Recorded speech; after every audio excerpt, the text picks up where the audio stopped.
Shabbat Shalom. Alguns anos atrás, eu fui convidado a participar da cerimônia de 70 anos da Fundação Dorina Novil para Cegos. E aí estava eu lá no meio de várias outras autoridades religiosas, cada um com o seu livro sagrado. E eu me aproximo do púlpito trazendo comigo o Pequeno Príncipe.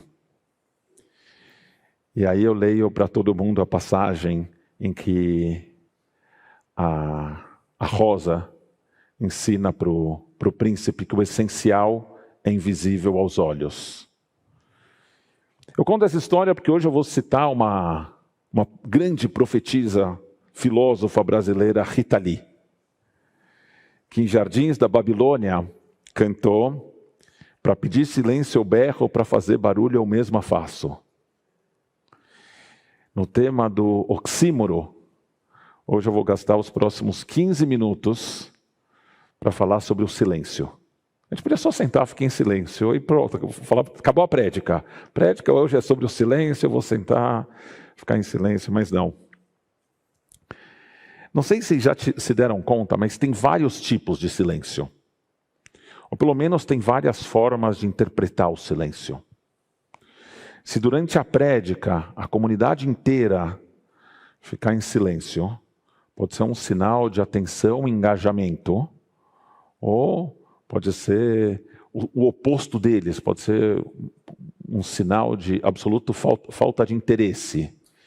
E a única forma de descobrir qual desses tipos de silêncio é olhando nos olhinhos de quem está escutando e tentando ler as mensagens não verbais que vocês emitem. Tem o silêncio que indica aceitação, e aquele que expressa a mais absoluta oposição.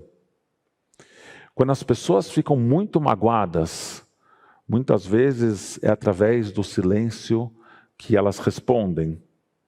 Mas o silêncio também pode indicar parceria e cumplicidade, como eu testemunhei recentemente um casamento no qual os olhares que os noivos trocavam entre si em silêncio sob a roupa falavam muito mais que 1 milhão de palavras poderiam. Na tradição judaica fala-se muito em defesa do silêncio, o que pelo menos cria precedente histórico para essa prédica em que eu falo um monte sobre o silêncio. No livro de Provérbios, que é tradicionalmente atribuído ao rei Shlomo, tem uma passagem que diz que mesmo uma pessoa tola será considerada sábia se ela se mantiver calada. Em outra passagem de Provérbios, é dito que a pessoa tola não almeja a compreensão, apenas revelar seus pensamentos. Quer dizer, esse é o falar bem do silêncio pelo oposto. Né? O tolo não quer aprender, ele só quer falar, quer ocupar o silêncio com alguma coisa. Em Pirkei Avot, Rabi Akiva diz que uma cerca protetora ao redor da sabedoria é o silêncio. E vários comentaristas explicam que essa construção estranha da frase é para deixar claro que o silêncio é a única proteção possível para a sabedoria. Outros comentaristas discordam, dizem que, além de proteger a sabedoria, o silêncio também permite que a gente escute um ao outro com maior atenção. No Talmud, os rabinos dizem que o silêncio é apropriado para uma pessoa sábia, ainda mais para uma pessoa tola. E para quem já viu uma coleção do Talmud com seus 63 tratados, que nas minhas estantes equivalem a uma enciclopédia com 44 volumes, é no mínimo curioso, irônico, que o silêncio fosse tão valorizado. Na Parashá dessa semana, tem uma situação de silêncio, que vem sendo debatida pelos nossos sábios, sem que se estabeleça um consenso sobre qual tipo de silêncio se tratava. De uma forma pouco explicada e muito debatida, Nadav e Avihu, 2 Koanim, filhos de Aaron, são tragados pelo fogo em resposta a um fogo estranho que eles tinham ofertado. Na sequência, o texto afirma apenas que Vaidom Aharon. Aharon, o pai dos dois, silenciou. A reação de Aharon, o pai que perdeu seus filhos, choca pela passividade. Quando Sará soube da quase morte do seu filho Yitzhak, o Midrash diz que a sua alma fugiu do seu corpo. É por isso que na história seguinte a gente começa aprendendo que Sará faleceu. Quando Yaakov ouviu que Yosef tinha sido devorado por um animal selvagem, ele rasgou suas roupas, pôs pano de saco nas suas costas e guardou luto pelo seu filho por muitos dias. Mas Aharon só ficou em silêncio. Os comentaristas procuram entender o silêncio de Aharon. Há quem diga que o seu coração se tornou pedra e que ele não tinha mais a capacidade de dizer nada. Sua alma tinha partido. Por outro lado, tem outros comentaristas que dizem que a espiritualidade elevada de Aharon permitiu que ele estivesse na mais completa calma, justificando a decisão divina de levar os seus filhos. E o nosso silêncio de hoje? Será que também pode ser interpretado de múltiplas formas? Dentro do mundo judaico, Elie Wiesel foi um dos intelectuais que se dedicou a estudar o silêncio. De um lado, ele não permitiu que Orson Welles, o cineasta, transformasse seu livro A Noite em um filme, argumentando que ele tinha escrito silêncios entre as suas palavras e que o cinema não deixaria espaço para esses silêncios. O livro é um relato autobiográfico da experiência de Wiesel nos campos de extermínio nazistas. E nesse livro ele afirma: nunca esquecerei aquela noite, a primeira noite no campo, que converteu minha vida numa noite longa e trancada a 7 chaves. Nunca esquecerei aquela fumaça. Nunca esquecerei os rostinhos das crianças, cujos corpos vi se transformar em espirais sob um firmamento calado. Nunca esquecerei aquelas chamas que consumiram minha fé para todo sempre. Nunca esquecerei o silêncio noturno que me tirou por toda a eternidade o desejo de viver. Nunca esquecerei aqueles momentos que assassinaram meu Deus e minha alma, em que meus sonhos assumiram a face do deserto. Nunca esquecerei, ainda que fosse condenado a viver por tanto tempo quanto o próprio Deus. Nunca.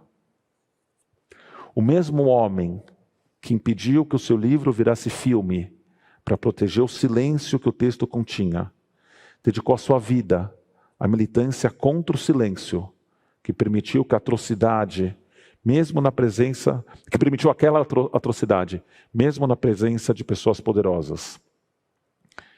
Em uma cerimônia na Casa Branca, na época em que Ronald Reagan era o presidente dos Estados Unidos, ele protestou contra a intenção do presidente de visitar um cemitério na Alemanha, onde vários soldados SS estavam enterrados.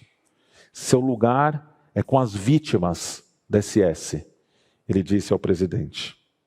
Quando Clinton era presidente, ele o alertou que, como judeu, ele não podia aceitar o genocídio acontecendo na Iugoslávia naquela época. Genocídio contra muçulmanos, diga-se de passagem. Wiesel jurou nunca ficar calado onde quer que os seres humanos sofram sofrimento e humilhação. E talvez essa seja a linha que diferencia o silêncio produtivo, aquele que permite que a gente escute, daquele silêncio que permite que atrocidades sejam cometidas com consentimento tácito, implícito na nossa inação.